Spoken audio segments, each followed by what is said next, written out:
Es poco común que la tripulación de un barco desaparezca por completo sin ningún signo de lucha o peligro y que el barco pueda continuar a la deriva en condiciones casi perfectas. Es inaudito que un barco sea encontrado a la deriva en aguas abiertas con su carga intacta y toda su tripulación desaparecida sin una sola señal de lucha. Las velas estaban dañadas, las que estaban izadas y no habían sido arriadas, estaban dañadas. Aparte de eso, no hubo daños estructurales reales en el barco. Durante un siglo y medio, el Mary Celeste ha sido el enigma más famoso del océano. Sin sangre, sin cuerpos, sin una causa clara.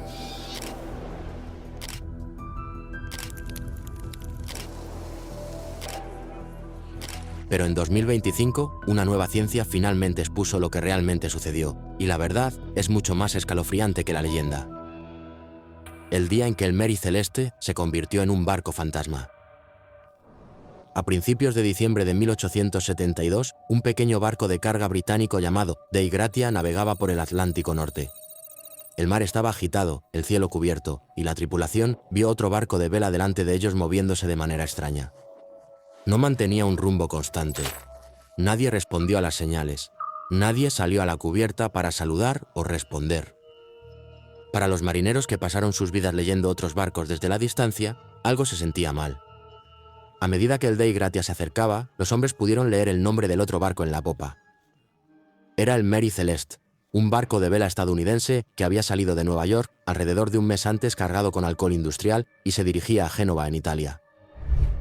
El Mary Celeste era una bergantín, que simplemente significa un pequeño barco de carga de 2 mástiles con una mezcla de velas cuadradas y velas de proa a popa. Desde la distancia, ella no parecía dañada. Sus velas estaban izadas, aunque algunas estaban sueltas y rasgadas. El casco aún flotaba bastante alto en el agua. No había señales evidentes de ruina de tormenta o batalla. Los dos barcos estaban ahora a aproximadamente 640 kilómetros al este de las Azores, un grupo de islas que se encuentran en el medio del Atlántico, aproximadamente a medio camino entre América del Norte y Europa. En esa área, encontrar un barco sin que nadie respondiera era grave. Si el Mary Celeste hubiera sido golpeado por un desastre repentino, todavía podría haber tiempo para ayudar. El capitán David Morehouse, del Dei Gratia, decidió que no podía simplemente pasar de largo y esperar lo mejor. Ordenó a un pequeño equipo que remara y abordara la extraña embarcación. El grupo de abordaje subió por el costado y pisó una cubierta silenciosa. La rueda no estaba tripulada. Las cuerdas no estaban ordenadamente enrolladas, pero tampoco eran un enredo. Algunas velas todavía captaban el viento. Otras estaban flameando o parcialmente dañadas, como si hubieran sido descuidadas durante días en lugar de desgarradas por una sola tormenta violenta. Nada en esa cubierta superior mostraba el tipo de caos que esperarías si una ola enorme o un incendio acabaran de pasar. Cuando los hombres bajaron, la imagen solo se volvió más extraña. Encontraron cerca de 1 metro de agua en la bodega, pero para un barco de ese tamaño no era suficiente para hundirlo. La comida y el agua dulce todavía estaban allí en grandes cantidades, suficientes para muchas semanas más en el mar. Los barriles y cajones estaban en su lugar. La carga de alrededor de 1.700 barriles de alcohol industrial estaba casi completamente intacta. La cabina del capitán aún contenía ropa, botas, pipas, mapas y pequeños objetos personales. No había señales de que las personas hubieran empacado con prisa o intentado tomar objetos de valor antes de irse. Un detalle molestó a los hombres de inmediato. El único bote pequeño que pertenecía al Mary Celeste, un yawl utilizado como bote salvavidas, había desaparecido. Donde debería haber colgado de sus pescantes, había un espacio vacío y aparejos ordenados. Parecía como si el bote hubiera sido bajado a propósito, no arrancado por una ola. La brújula principal del barco había sido alterada y algunas de las herramientas de navegación faltaban, como si alguien las hubiera llevado a ese pequeño bote. Pero no había restos ni piezas flotantes de un bote salvavidas destrozado cerca. El mar, a su alrededor, estaba vacío. En la sala de cartas, el grupo de abordaje encontró el libro de registro. La última entrada clara estaba fechada a finales de noviembre, aproximadamente 10 días antes, y situaba al barco cerca de la isla de Santa María, una de las Azores. Ese lugar estaba aproximadamente a 640 kilómetros al oeste de donde el Mary Celeste estaba ahora a la deriva. En otras palabras, el barco había logrado navegar o derivar durante aproximadamente 1 semana y media sin nadie al timón y sin que nadie actualizara el registro. Las notas meteorológicas en esas últimas entradas no describían una tormenta mortal ni un barco que estuviera a punto de fallar. Todo en el papel parecía normal, justo hasta que la escritura se detuvo. La tripulación del Dei Gratia se quedó el tiempo suficiente para asegurarse de que no se habían perdido a nadie escondido o herido. No hubo cuerpos. No hubo manchas de sangre, agujeros de bala o armas rotas. Las puertas y escotillas estaban abiertas pero no destrozadas. Una de las bombas del barco, que se utilizaba para sacar agua de la bodega, había sido desarmada. Nadie en ese equipo de abordaje pudo decir exactamente por qué. No parecía una reparación apresurada, pero tampoco estaba en funcionamiento. Era solo un rompecabezas más en un barco lleno de pequeñas y agudas preguntas. Para los hombres del Dei Gratia, esta no era una historia de fantasmas. Era un problema práctico. Ahora tenían un barco grande y aparentemente en buen estado a la deriva sin tripulación en una ruta marítima concurrida. Las reglas del mar también dicen que si se arriesgan a llevar este barco al puerto, pueden reclamar una recompensa por salvamento. Esa es una parte del valor del barco, pagada como agradecimiento por salvar una propiedad que de otro modo podría perderse. El capitán Morehouse decidió dividir a su pequeña tripulación entre los dos barcos. Algunos se quedarían en el Dei Gratia. Otros navegarían el Mary Celeste. Juntos, la pareja se dirigiría al puerto importante más cercano, donde un tribunal podría resolver todo. El viaje a Gibraltar fue largo e intenso. La distancia era de alrededor de 1.287 kilómetros. Los hombres que navegaban en el barco vacío informaron extrañas sensaciones de inquietud. Es una cosa trabajar en un barco lleno de ruido y charla. Es otra cosa estar de guardia en cubiertas silenciosas, rodeadas de las pertenencias de personas que deberían estar allí y simplemente no están. Cuando llegaron a Gibraltar a mediados de diciembre, las autoridades británicas trataron el caso como más que un simple reclamo de salvamento. En ese puerto había un tribunal marítimo especial llamado Tribunal de Vicealmirantazgo. Su trabajo era manejar asuntos legales relacionados con barcos, cargamentos y eventos en el océano. El funcionario principal del caso era Frederick Solly Flood, el fiscal general de Gibraltar. Desde el principio, sospechó que podría haber ocurrido algo criminal, ya sea en el Mary Celeste o entre los dos grupos de marineros. Los inspectores revisaron el barco en detalle. Midieron nuevamente el agua en la bodega. Miraron las pequeñas marcas en la proa y trataron de decidir si eran del mar o de herramientas. Revisaron la carga, contaron los barriles y anotaron cuáles estaban dañados o vacíos. Examinaron los maderos y accesorios del barco en busca de signos de fuego o violencia. Al final, no pudieron probar ningún ataque, asesinato o fraude. No había señal clara de que la tripulación del Dei Gratia hubiera hecho algo más que traer un barco abandonado. Pero las dudas de Solly Flood nunca desaparecieron del todo, y sus preguntas ayudaron a mantener el caso en las noticias. El tribunal todavía tenía que decidir cuánto dinero otorgar a los rescatadores. El Mary Celeste y su carga tenían un valor real. En muchos casos similares, los rescatadores podrían recibir una parte considerable, especialmente cuando tuvieron que arriesgar su propio barco y sus vidas para traer un barco a la deriva. En este caso, el tribunal otorgó una cantidad mucho menor de lo que la mayoría de la gente esperaba, aproximadamente 1.700 libras, que fue solo alrededor de un quinto del valor total asegurado. Esos números sugerían que los jueces creían que los rescatistas merecían algo, pero esa sospecha aún flotaba sobre todo el asunto. Mientras se desarrollaba el caso legal, el Mary Celeste estaba en el puerto, amarrado y silencioso. Su historia había comenzado más de 10 años antes en las costas de Nueva Escocia, en un pequeño astillero en el pueblo de Spencer's Island. Allí, los constructores locales colocaron su quilla en 1860 y la lanzaron al agua en 1861 bajo el nombre de Amazon.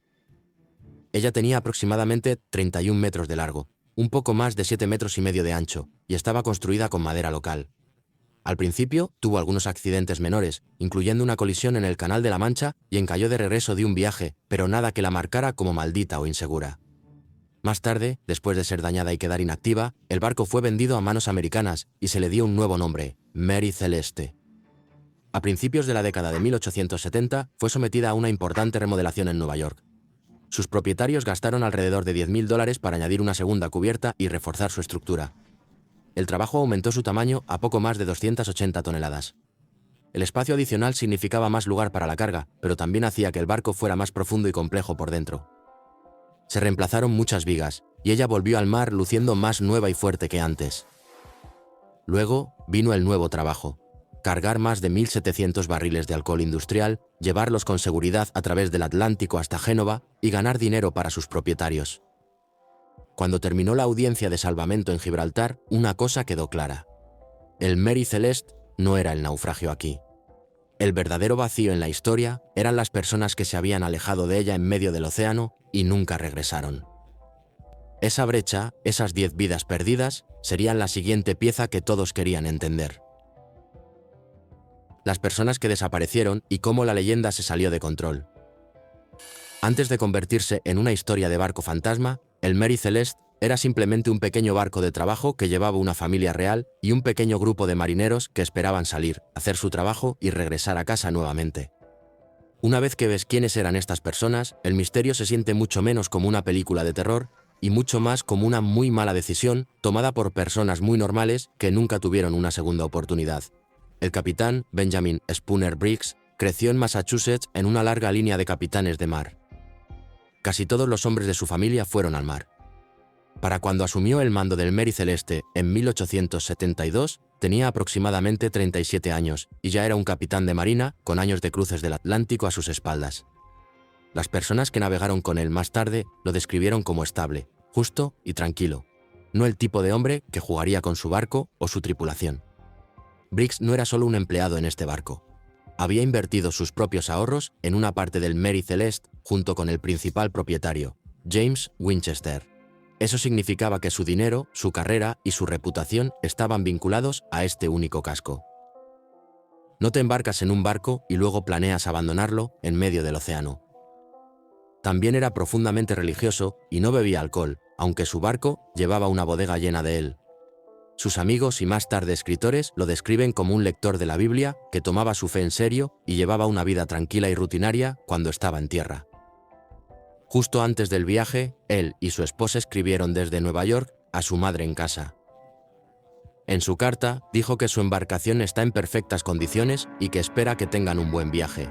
Palabras simples que muestran confianza, no miedo. Incluso había pensado en dejar el mar hace un año e irse a trabajar en tierra con su hermano. Pero al final, ambos hombres eligieron seguir trabajando como capitanes e invirtieron en barcos separados en su lugar. Esa elección solo tiene sentido si esperaba muchos más viajes normales por delante, no una desaparición planeada. Su esposa, Sarah Elizabeth Briggs, se había casado con plena conciencia de lo que le esperaba. Era hija de un ministro y ya había realizado largos viajes con Benjamin antes, incluido un crucero de luna de miel por el Atlántico. Las cartas familiares la describen como tranquila y capaz, alguien que no se asustaba fácilmente y que sabía cómo serían los meses en el mar. Cuando el Mary Celeste estaba siendo cargado en Nueva York, a finales de 1872, ella subió a bordo con su hija de 2 años, Sofía, convirtiendo lo que podría haber sido solo otro viaje de trabajo en un pasaje familiar a Italia. Esos últimos días en el puerto te muestran cómo era su vida. El barco tuvo que esperar cerca de Staten Island a que el clima mejorara, y Sarah aprovechó el tiempo para enviar una carta final a su suegra. En ella le pidió que le dijera a su hijo Arthur que contaba con las cartas que él enviaría y que trataría de recordar cosas del viaje que él podría disfrutar escuchar. Arthur, que tenía aproximadamente 7 años, había sido dejado en Massachusetts con su abuela para que pudiera ir a la escuela. Eso no es algo que hacen los padres cuando están a punto de fingir sus propias muertes o huir de sus vidas. Es algo que los padres hacen cuando esperan regresar completamente. El resto de las personas a bordo no eran extras sin nombre. El primer oficial, Albert G. Richardson, de unos 28 años, era un marinero estadounidense que ya conocía a Briggs y había navegado con él antes. También tenía un vínculo familiar con los propietarios, lo que lo convertía en una elección de confianza. El segundo oficial, Andrew Wagilin, tenía unos 25 años, nacido en Nueva York, pero con raíces danesas. El mayordomo y cocinero, Edward William Heath, era un joven americano de 20 y pocos años y recién casado. Eran hombres con verdaderos lazos en tierra, no vagabundos sacados del muelle a última hora. Los 4 tripulantes restantes eran marineros alemanes de las Islas Frisias en la costa norte de Europa. Los 4 miembros restantes de la tripulación eran marineros alemanes de las Islas Frisias en la costa norte de Europa, los hermanos Volkert y Boy Lorenzen, junto con Arian Martens y Gottlieb Gottjal. Registros de Europa y posteriores investigaciones los describen como hombres experimentados y pacíficos, navegantes de primera clase, no conocidos por ser problemáticos. La mayoría de estos hombres tenían familia o propiedades en casa. Briggs era cuidadoso con quien contrataba y en una carta a su madre dijo que estaba muy satisfecho con tanto el barco como la tripulación. Sarah escribió que los hombres parecían tranquilos y capaces si continuaban como habían comenzado. Entonces, cuando el vacío Mary Celeste llegó a Gibraltar sin nadie a bordo, el impacto no fue solo que se encontrara un barco sin tripulación, fue que un respetado capitán, su esposa, su pequeña hija y 7 marineros elegidos desaparecieron al mismo tiempo. Un informe temprano en un periódico comercial de Nueva York dijo que todo el caso olía a juego sucio e insinuó que el alcohol está en el fondo de esto, una frase que se repetiría y distorsionaría durante años. El tribunal en Gibraltar no ayudó a calmar las cosas. El fiscal general local, Frederick Solly Flood, estaba convencido de que algo deshonesto había sucedido, aunque nunca logró probar ningún delito. Sus preguntas durante las audiencias y algunos de sus comentarios a otros. Sugirió que creía que detrás de las cubiertas silenciosas del Mary Celeste podría estar escondido un asesinato o un esquema de dinero. Fuera de la sala del tribunal, la gente se apresuró a llenar ese vacío. La primera gran idea a la que muchos saltaron fue la piratería. El Atlántico todavía tenía asaltantes y el barco había estado transportando una carga de alcohol que podría venderse por buen dinero. Una historia de piratas sonaba simple. Aparece un barco rápido, los asesinos suben a bordo, todos son asesinados, se llevan el botín y los asaltantes zarpan. El problema era que los hechos no encajaban con esa imagen. Cuando trajeron el Mary Celeste, la valiosa carga seguía allí, al igual que la ropa, las pipas y otros pequeños objetos de valor que los piratas normalmente se llevan sin pensar. Los piratas que dejan la mercancía atrás y se llevan solo a las personas no tienen mucho sentido, pero eso no detuvo el rumor. Cuando la piratería empezó a parecer débil, surgió otra idea: el motín. En esta versión de la historia, la tripulación mata a Briggs y a su familia y luego huye. Algunos escritores de la época señalaron a los marineros alemanes, especialmente a los hermanos Lorenzen, y dijeron que era sospechoso que ninguno de sus equipos personales pareciera haber sido encontrado en los camarotes. Fue fácil para la gente que no los conocía imaginar a extranjeros borrachos y enojados volviéndose contra un estricto capitán después de beber de la carga. Pero nuevamente, cuando miras detenidamente lo que se sabe, esa imagen comienza a desmoronarse. No había manchas de sangre, ni puertas rotas, ni señales de una pelea. Más tarde, un descendiente de Lorenzen le dijo a un investigador que los hermanos habían perdido la mayoría de sus pertenencias en un naufragio anterior ese mismo año, lo que explica por qué no llevaban mucho a bordo para empezar. Otra línea de conversación popular culpó al dinero.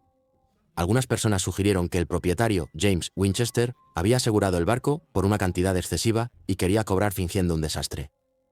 Otros afirmaron que Briggs y el capitán Morehouse, del Dea y Gracia, eran socios secretos que planeaban compartir una gran recompensa de salvamento después de fingir que el barco había sido abandonado. En teoría, esto suena como una simple historia de crimen, pero los detalles van en contra de ella. El barco no estaba excesivamente asegurado y ninguna investigación seria por parte de las compañías de seguros demostró fraude. Los dos capitanes pueden haberse conocido en Nueva York, pero no hay una buena evidencia de que fueran amigos cercanos, y el Dea y Gracia era el barco más lento y salió de Nueva York más tarde, lo que lo convierte en una muy mala elección para una reunión planificada en el mar. Sobre todo, si Briggs realmente quería desaparecer y dividir el dinero, es difícil explicar por qué se llevaría a su esposa y bebé, pero dejaría a su hijo atrás. Una vez que las ideas más normales comenzaron a parecer inestables, aparecieron otras más extrañas. Los escritores culparon a calamares gigantes que arrastraban a la gente desde la cubierta, olas gigantes que barrían a la tripulación de una vez, o extraños torbellinos de agua llamados trombas marinas que supuestamente asustaban a todos para que subieran al bote salvavidas. Otros involucraron fantasmas, maldiciones e incluso visitantes de otros mundos. Un autor incluso afirmó que el barco de alguna manera había derivado a través del Triángulo de las Bermudas, aunque el verdadero Mary Celeste no estaba cerca de esa área. El empuje más poderoso hacia la leyenda no vino de un informe o un registro judicial, sino de una pieza de ficción. En 1884, cuando Arthur Conan Doyle era aún un escritor joven y no había creado a Sherlock Holmes, publicó un cuento llamado La Declaración de J. Habakkuk Jepson en una revista británica. Renombró al barco como Mary Celeste, cambió todos los nombres e inventó un argumento dramático sobre un exesclavo vengativo que engaña a la tripulación y asesina a la familia del capitán. Doyle lo escribió como una confesión en primera persona, y el tono era tan serio que algunos lectores, e incluso al menos un periódico, lo tomaron como un relato verdadero. Con el tiempo, mucha gente incluso olvidó que su versión estaba destinada a ser ficción y asumieron que Mary Celeste era el verdadero nombre del barco. La historia no terminó ahí. En la década de 1930, una película británica llamada The Mystery of the Mary Celeste, protagonizada por Bela Lugosi, convirtió el caso en una historia de asesinato nuevamente, con un marinero loco matando lentamente a la tripulación uno por uno. Las revistas pulp, los programas de radio y más tarde los documentales siguieron añadiendo nuevos giros. Triángulos amorosos secretos, tripulantes enloquecidos, luces extrañas en el mar. Cada versión hacía que el barco pareciera más embrujado y que las personas a bordo fueran más como personajes que como padres, hermanos e hijos reales que desaparecieron en un viaje de trabajo normal. Tomaría mucho más trabajo por parte de personas dispuestas a investigar registros antiguos y documentos judiciales en lugar de perseguir monstruos marinos para empezar a eliminar el ruido y retroceder hacia lo que probablemente realmente sucedió. ¿Cómo la ciencia moderna reconstruyó las últimas horas del Mary Celeste? A principios de la década de 2000, un pequeño grupo de investigadores finalmente decidió tratar el caso como la policía trata un antiguo caso de persona desaparecida. Sin monstruos, sin rumores, solo el barco, el clima y la física. Una de las personas clave en este nuevo impulso fue una cineasta británica llamada Anne McGregor. Ella hizo un documental detallado para el canal Smithsonian llamado La historia verdadera de la Mary Celeste. En lugar de comenzar con leyendas, regresó a los documentos originales. Las entradas del cuaderno de bitácora, los registros judiciales de Gibraltar y las cartas de las personas involucradas. También trajo a científicos que podían reconstruir lo que el océano y el barco estaban haciendo realmente a finales de 1872. Para entender si el barco vacío podría realmente derivar como decían los informes, McGregor pidió a un oceanógrafo llamado Phil Richardson que modelara el viaje. Usó registros meteorológicos antiguos y datos de vientos y corrientes de una gran base de datos internacional para volver a navegar la ruta por computadora. La pregunta era simple. Si la tripulación abandonó el barco cerca de la isla de Santa María, donde el último registro la ubicó, ¿podría realmente el Mary Celeste terminar donde el barco de rescate la encontró unos 10 días después, todavía navegando y aún a flote? La respuesta del modelo fue sí. Bajo los vientos que realmente soplaban en ese momento, un bergantín como el Mary Celeste podría haber navegado y conducido por sí mismo desde la última posición registrada cerca de Santa María hasta el lugar donde el barco británico, Dee y Gracia, la vio más tarde en ese lapso de aproximadamente 10 días. El equipo de McGregor luego examinó las herramientas de navegación. La navegación de larga distancia en esa dependía de un dispositivo llamado cronómetro. Es básicamente un reloj muy preciso en una caja de latón. Los marineros lo usaban con el sol para calcular qué tan lejos estaban hacia el este o el oeste. Si ese reloj estaba incorrecto, cada posición marcada en la carta también estaría equivocada. Al volver a trazar las posiciones mencionadas en los documentos del Tribunal de Gibraltar y compararlas con lo que ahora sabemos sobre el clima y las corrientes, McGregor y Richardson concluyeron que el capitán Benjamin Briggs probablemente estaba más al oeste de lo que pensaba. Su trabajo sugiere que pudo haber estado alrededor de 193 kilómetros desviado en su estimación. En términos simples, probablemente creía que estaba más cerca de las islas de lo que realmente estaba. Ese pequeño error se convertiría en un gran problema una vez que las cosas comenzaran a salir mal. El siguiente problema era del tipo que mantiene despierto a cualquier capitán por la noche: agua dentro del casco. Antes de este viaje, el Mary Celeste había sido reconstruido extensamente, haciéndolo más complejo por dentro. También había transportado carbón recientemente. La carga de carbón deja polvo y pequeños trozos por todas partes, y ese desorden puede obstruir las bombas de achique del barco. Las bombas de achique son los dispositivos que extraen el agua no deseada del fondo del barco. Si se taponan, el agua puede acumularse donde nadie puede verla. Cuando los oficiales del Dee y Gracia inspeccionaron la vacía Mary Celeste, encontraron una de sus bombas desarmada y fuera de servicio. Había unos pocos pies de agua en la bodega, lo que por sí solo no era suficiente para hundir un barco de su tamaño, pero mostraba que había tenido fugas y que alguien había estado lo suficientemente preocupado como para trabajar en la bomba. Debido a que la carga de barriles llenaba la mayor parte del espacio de abajo, no se podía simplemente mirar hacia abajo y ver cuánta agua había debajo de ellos. Si un capitán no confía completamente en su bomba y no puede medir el agua, tiene que adivinar. Luego estaba la carga en sí. El Mary Celeste transportaba aproximadamente 1.701 barriles de alcohol industrial fuerte con destino a Génova. Comprobaciones posteriores mostraron que 9 de los barriles estaban vacíos. Esos 9 habían sido construidos con roble rojo, que es más poroso, mientras que los otros estaban hechos de roble blanco, que es mucho más denso y retiene el líquido mejor. Si el alcohol se escapa de los barriles más débiles y entra en un espacio cerrado, se convierte en vapor. En una caja de madera hermética como la bodega de un barco, esos vapores pueden acumularse en el aire. Una pequeña chispa de un farol, una estufa o incluso estática en un clavo puede hacer estallar esa nube de vapor. Los marineros en el siglo XIX sabían que la carga de alcohol podía ser peligrosa. Entendían que podría haber vapores y que el fuego era un riesgo. Lo que no entendían en detalle era cómo podría comportarse una nube de gas, o que se podría producir una gran explosión sin el tipo de fuego de larga duración que deja marcas de quemaduras evidentes. Esa pieza faltante se completó más de 130 años después. En 2006, un químico de la Universidad College de Londres, el Dr. Andrea Sella, construyó un modelo a escala de la bodega de carga del Mary Celeste para un programa de televisión. En lugar de vapores de alcohol real, utilizó gas butano, que se comporta de manera similar cuando se mezcla con aire. Apiló cartones de papel dentro del modelo para representar barriles de madera, selló el modelo, lo llenó de gas y luego lo encendió. El resultado no fue una bola de fuego de Hollywood, fue más como un gigantesco puño invisible. El gas produjo lo que los científicos llaman una onda de presión, un aumento repentino en la presión del aire, un rugido y una explosión de llamas a través de la escotilla abierta, seguido de una ráfaga de aire más fresco.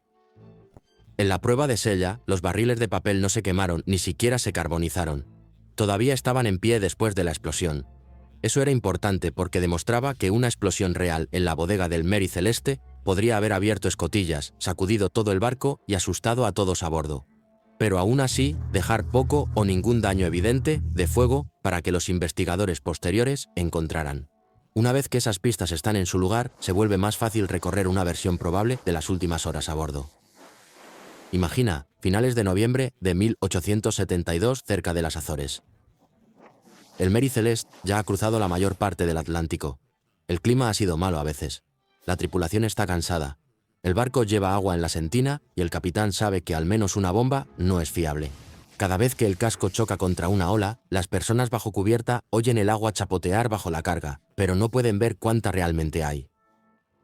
El capitán Briggs revisa su cronómetro. Dice que no está lejos de la isla de Santa María, que en su mente es la última tierra segura que puede alcanzar antes de un largo tramo de océano abierto. No sabe que este reloj está ligeramente desfasado y que el barco está realmente más lejos de lo que piensa. Para cualquier capitán, el peor miedo es la inundación invisible, el tipo que no se puede medir. Si solo hay unos pocos pies de agua, el barco sobrevivirá. Si hay varios pies más atrapados bajo una pesada carga, en mares agitados, la estructura puede debilitarse. Una decisión equivocada podría significar perder a todos, incluida su esposa e hija pequeña que están a bordo con él. Ahora, suma el problema de la carga. Algunos de los barriles de roble rojo ya han tenido fugas. La gente ha olido los vapores. Para reducir el olor, alguien puede haber abierto escotillas o intentado ventilar la bodega. Todo esto está sucediendo en un barco de madera con lámparas, herramientas de hierro y fricción del trabajo normal. En este entorno no se necesita mucho para convertir la preocupación en acción. Una chispa fuerte, tal vez de una estufa o un fósforo, podría encender una bolsa de vapor. La tripulación escucha un repentino y profundo estruendo bajo sus pies. Una ráfaga de gas caliente y humo se dispara a través de una escotilla. Los equipos sueltos traquetean. Las cubiertas de las escotillas podrían saltar de sus marcos o quedar colgando. Durante unos pocos segundos largos, nadie sabe si el barco está a punto de incendiarse o si vendrán más explosiones. Briggs tiene que tomar una decisión rápidamente. Por un lado, tiene un barco que podría estar tomando más agua de la que puede medir con seguridad, con una carga explosiva que ya ha dado una señal alarmante. Por otro lado, él cree que la tierra está aproximadamente al alcance y hay un bote salvavidas en la cubierta. Con su familia en mente, la elección más segura en ese momento puede parecer sacar a todos del barco por un corto periodo de tiempo. Entonces, ordena que bajen el yate, el bote pequeño. Probablemente agarran lo básico y suben a todos a bordo. Es probable que no vean esto como una fuga permanente. Muchos historiadores piensan que el plan era permanecer cerca, tal vez incluso atar el bote salvavidas al Mary Celeste con una cuerda y esperar cerca hasta estar seguros de que el peligro de los vapores ha pasado. En ese caso, no despojas al gran barco de comida, herramientas y cartas. Esperas volver a subir a bordo. Simplemente no quieres estar parado sobre una bodega inestable, si un segundo golpe más fuerte ocurre. Desde aquí, la simple mala suerte puede hacer el resto. Una ráfaga de viento llena las velas parcialmente izadas del Mary Celeste. El barco principal comienza a moverse un poco más rápido que el bote pequeño. Tal vez la línea entre ellos nunca estuvo bien atada, o se rompe bajo presión, o alguien la corta por error cuando se enreda. La distancia aumenta. La tripulación en el bote salvavidas puede remar, pero un bergantín pesado con velas desplegadas y nadie para recogerlas aún puede alejarse lentamente. En cuestión de minutos, el yawl podría encontrarse a la deriva sin una forma fácil de regresar. Las condiciones cerca de las Azores a finales de noviembre no son amables para las personas en un bote abierto. Las temperaturas de la superficie del mar a menudo están en los 20 grados Celsius, lo que suena templado, pero el rocío constante, la ropa mojada y el viento pueden extraer el calor del cuerpo humano rápidamente. La hipotermia, que es cuando el cuerpo se enfría por debajo de un nivel seguro, no necesita agua helada para manifestarse. Solo necesita suficiente tiempo, viento y piel mojada. Añade hambre, estrés y mares agitados, y las probabilidades de supervivencia disminuyen aún más. En ese tipo de embarcación pequeña casi no hay refugio. Si lograron traer solo algunos suministros y no una vela o un mástil adecuado, tendrían que depender de los remos y esperar ser rescatados o tocar tierra. Ningún barco en esa área informó haber recogido sobrevivientes. Nadie en la costa informó de un bote salvavidas extraño desembarcando. Con el Atlántico Norte tan ancho y profundo como es, no tomaría mucho tiempo para que un pequeño barco desapareciera para siempre. De vuelta en el Mary Celeste, no queda nadie para tocar el timón. Las velas todavía están mayormente izadas. El casco está lo suficientemente intacto como para mantenerse a flote. Sin tripulación para ajustar nada, el barco queda bajo el control del viento y las corrientes.